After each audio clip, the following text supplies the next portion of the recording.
static.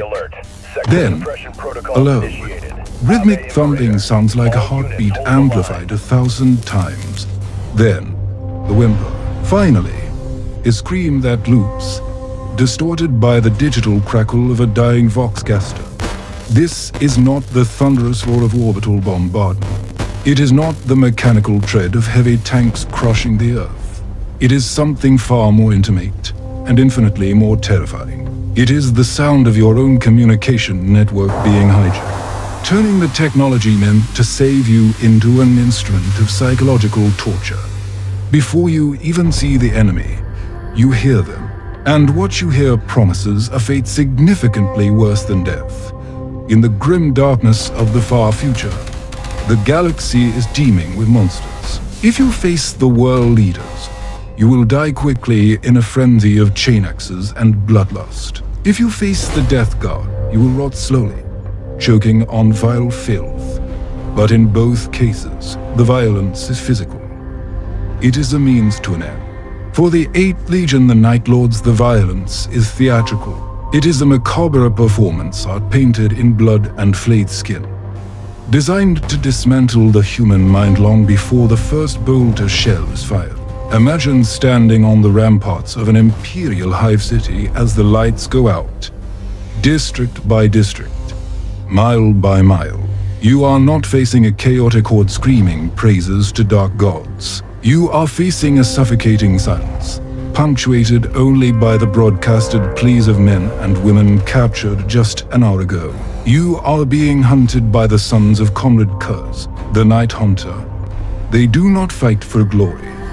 They do not fight for honor. They fight to prove a terrible, nihilistic point, that justice, in its purest and most effective form, is terror. Tonight, we are not just recounting battles. We are venturing into the sunless depths of the Warhammer 40K lore to decode the nightmare of the Night Lords. This is a deep dive into the psychology of the Midnight Clad.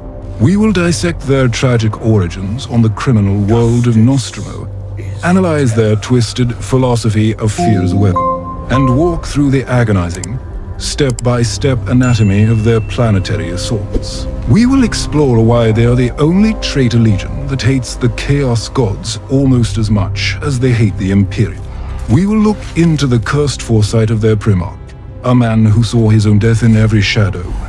This is not a story of heroes. This is a clinical study of the galaxy's ultimate predators, and why, even 10,000 years after the Horus heresy, a single whisper of their name can cause entire systems to surrender. Prepare yourself. The Vox channels are open. The shadows are lengthening, and the hunt has already begun. To truly understand the pathology of the 8th Legion, we must first conduct a forensic analysis of the wound that birthed them. Nostramo. In Imperial records, many worlds are classified as death worlds, usually due to flora, fauna, or radiation. Nostramo was a death world of the human soul. It was a planet locked in a geostationary orbit that left its major population centers in perpetual eclipse. The only light came from the dim, bluish glow of mining lasers and the flickering lumens of hive cities that were essentially vertical prisons. The atmosphere was a toxic soup of industrial smog and sulfur, causing a perpetual acid rain that scarred stone and skin alike. But the environment was not the true horror. The society was. Nostramo Quintus, the planetary capital, was a study in absolute corruption. It was ruled not by laws, but by an oligarchy of murderers and extortionists. The suicide rate was the highest in the recorded sector. For the average citizen, ending one's own life was not an act of despair, but a logical administrative decision to avoid the slow, agonizing death of the minds or the gangs.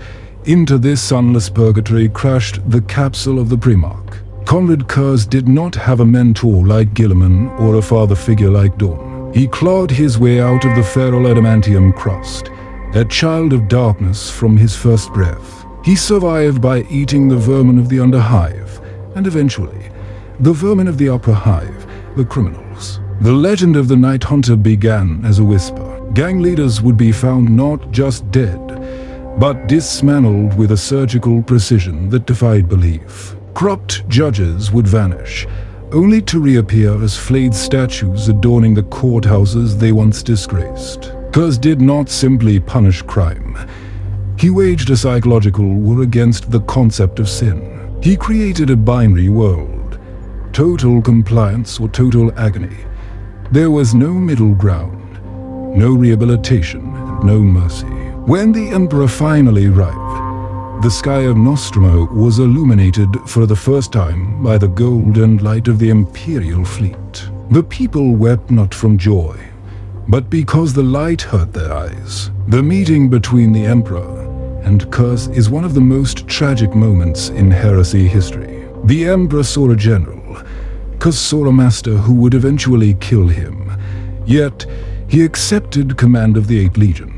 The legion he inherited was originally recruited from the worst prison sinks of ancient terror, the dust clans of the subterranean levels. These were men born in the dark, fighters who used dirty tactics because honor was a luxury of the surface dwellers. When these Terran veterans mixed with the new recruits from Nostramo, who were often rapists and murderers sent by the nobility to clear out their dungeons, the Legion's soul began to rot.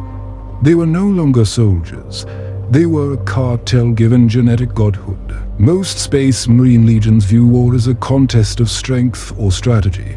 The Night Lords view war as a failure of intimidation. Their philosophy is rooted in the Chiroptera, the governing circles of the Legion, which debated not how to win battles, but how to break populations. Their doctrine is the atrocity of compliance. Consider the compliance of the planet Vulgron during the Great Crusade. The Night Lords did not engage the planetary defense forces in open combat.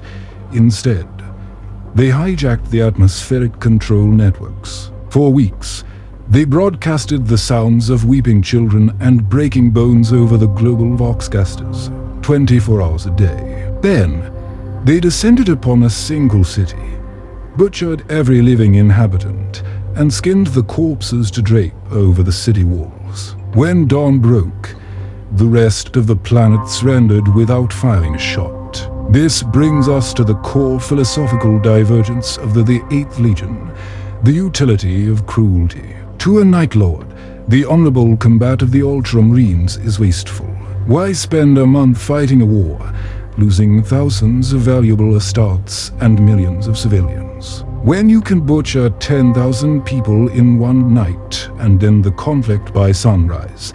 In their twisted calculus, they are the most merciful legion. They spill a bucket of blood to save an ocean of it. They believe they are the only ones willing to do the necessary work that the noble legions are too squeamish to handle. However, this philosophy requires a specific kind of detachment that eventually drove them mad. You cannot act as a monster for 2 centuries without becoming one. And like the world eaters, who lose themselves to the butcher's nails, the Night Lords are cursed with lucidity. They know exactly what they are doing. When Sevatar, the first captain and prince of crows, famously said, "Death is nothing compared to vindication," he was highlighting their obsession with being right. They need to believe that the galaxy is inherently evil to justify their own actions. This worldview leads to their unique relationship with chaos. The Night Lords are the only traitor legion that largely despises the warp. They see the word-bearers as fanatical fools and the Emperor's children as broken addicts. To a Night Lord, submission to a god, any god, is slavery. They view the demons of the warp as ammunition, tools to be bound and used, but never revered. They are the supreme individualists, acknowledging no master but their own hate. They are also masters of weaponized information. In the 41st millennium, a Night Lord's warband doesn't just attack a planet physically. They attack its data. They hack the cogitators to replace upbeat Imperial propaganda with images of their previous victims. They know that if they can make a population believe they are already dead, the battle is over. They are the terrorists of the estates, proving that while a bolter can kill a man, fear can kill a world. The terror of a Night Lord's invasion lies not in the chaos of battle, but in the meticulous, agonizing structure of their methodology.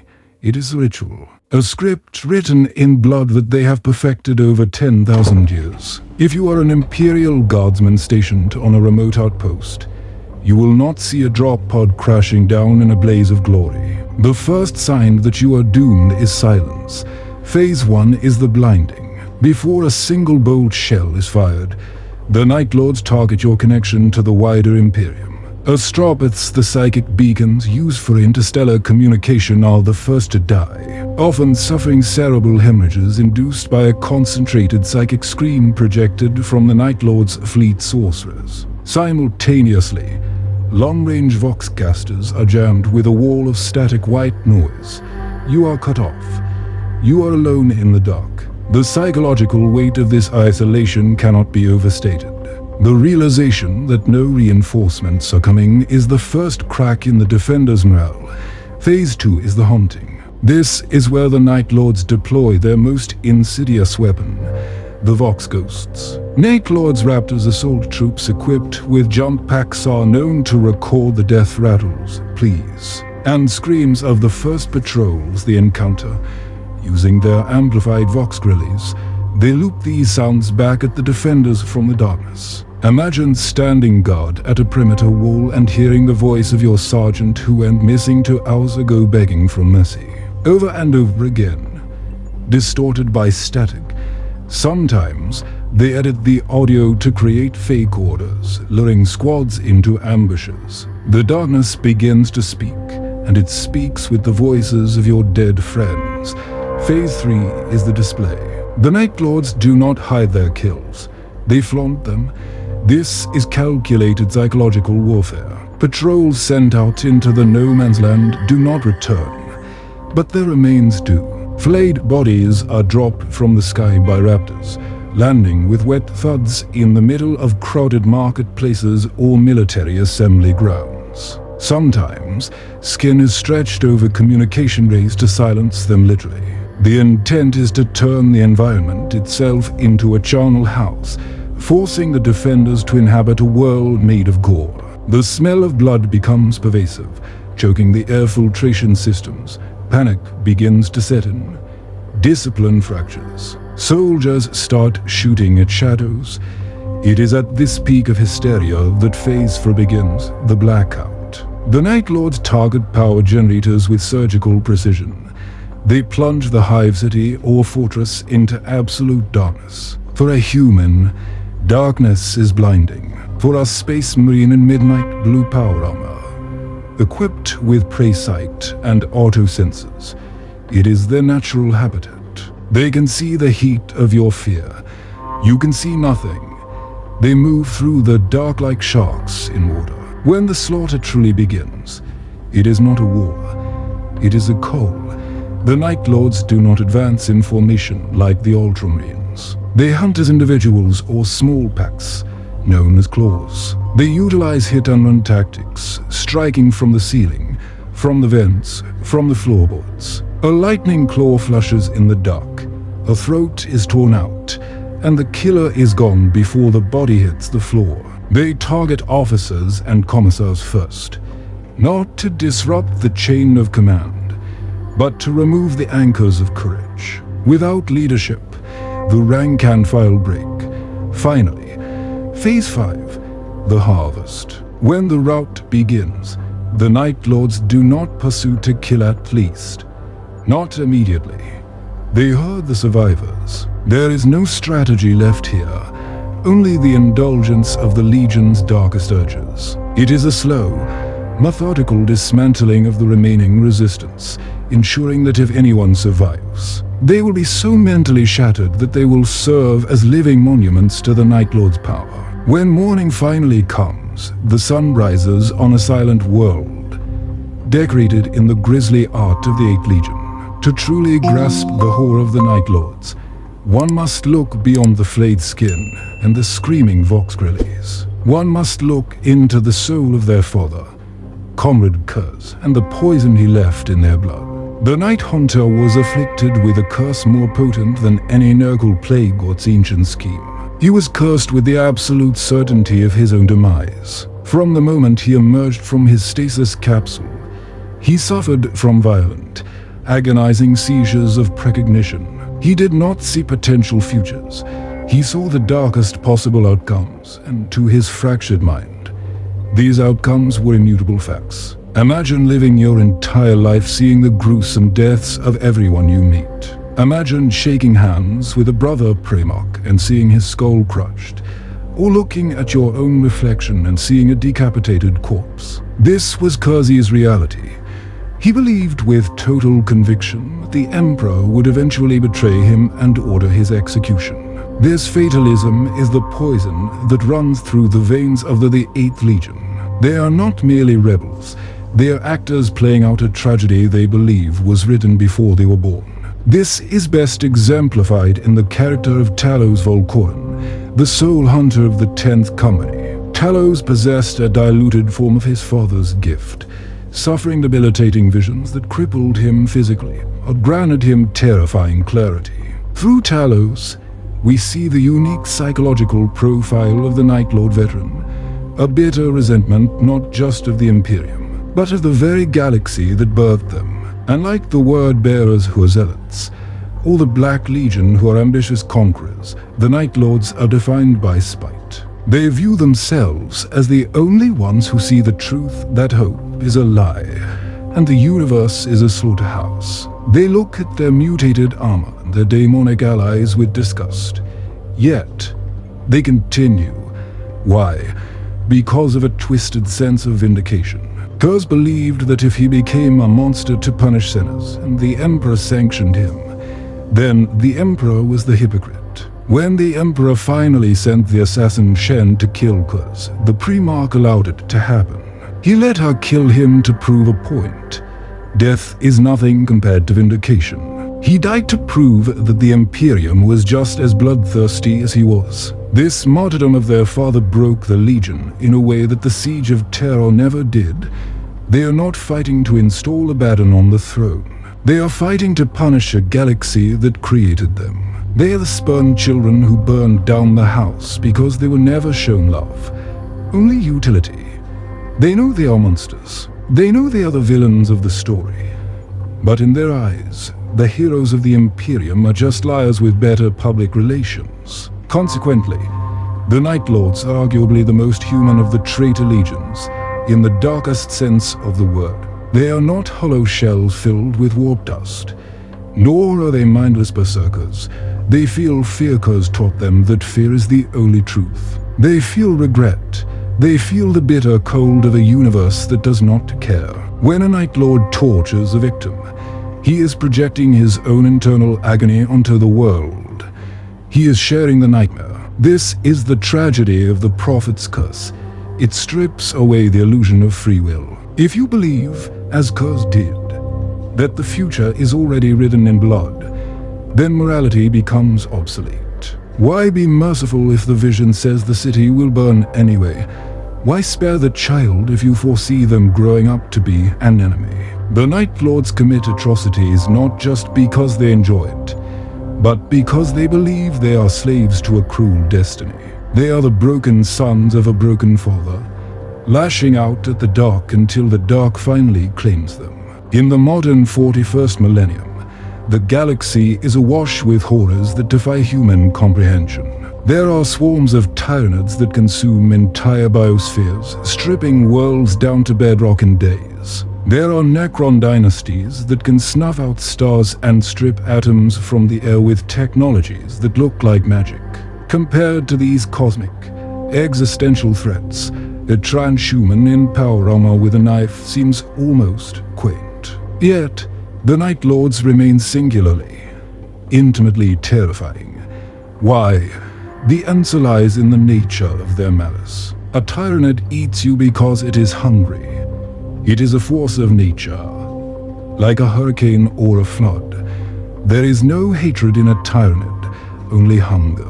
A Necron kills you because you are pests on their lawn. But a Night Lord kills you because he enjoys it. They are the only threat in the galaxy that pauses to savor your fear. They're the mirror we dare not look into because they're not alien monsters acting on instinct.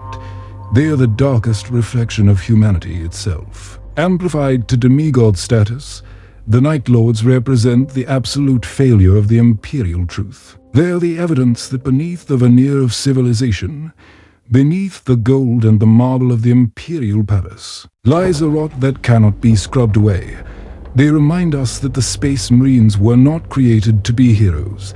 They were created to be killers. The Ultramarines and Blood Angels hide this unpleasant truth behind codes of honor, purity seals, and rituals. The Night Lords strip the lie naked. They show us exactly what a Space Marine is at his core. A genetically engineered weapon designed to oppress and destroy. Furthermore, they embody the terror of the renegade. In the current setting, the Legion is shattered. There is no single Legion anymore. Only 1,000 fractured warbands roving the dark between the stars. This makes them unpredictable. They are not slaves to the Chaos Gods in the same way the Death Guard are slaves to Nurgle. They are anarchists. They represent the terrifying freedom of men who have rejected all loss human and divine. They do what they do simply because they can, and because there is no one left to stop them. There is no bargaining with the Night Lord, for he serves no high master that you can appeal to. He is the ultimate predator in a lawless jungle, and you are prey. This strikes a primal chord in the human psyche. We do not fear the storm because it is evil. We fear it because it is destructive. But we fear the serial killer because he chooses to be evil. The Night Lords are a legion of serial killers given the power to shatter nations. They are the monsters under the bed, the shadows in the alleyway, amplified to a galactic scale. The Night Lords are the ultimate paradox of the Warhammer 40,000 universe. They're the most despicable of traitors, skinning children and poisoning worlds. Yet they possess a twisted kind of integrity.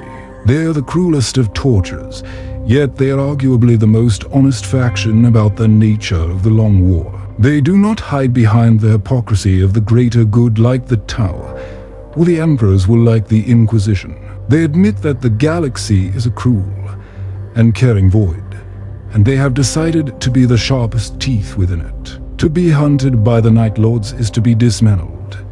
It is to lose your communication, your sight, your hope, and finally, your sanity. It is a fate where death is the only mercy, and even that mercy is often denied until the very end. Konrad Curze may be dead, his soul screaming in the warp or obliterated entirely by the Emperor's light. But his philosophy endures in the blood of his sons. They are the warnings scrawled in blood on the walls of the Imperium. They are the living reminder that justice without morality is just terror, and order without compassion is just tyranny. As long as there is darkness to hide in, and as long as humanity fears pain, the 8th Legion will never truly be defeated. They are the ghosts of the Great Crusade, haunting the galaxy they helped build, forever clad in midnight. Thank you for joining us in the dark. If you have survived this broadcast without losing your mind, consider leaving a like to signal your station is still active. It helps the machine spirit of the algorithm. If you wish to explore more of the galaxy's most horrifying truths, from the rot of Nurgle to the madness of the warp, subscribe and ring the bell. The Imperium may lie to you about the safety of the stars, but here, we decode the truth. Tell us in the comments, do you believe the Night Lords are pure evil, or are they the inevitable product of a cruel galaxy? I read every report. Until next time, keep your Vox channels clear, check your corners, and keep your lights burning bright. Ave Dominus Nox.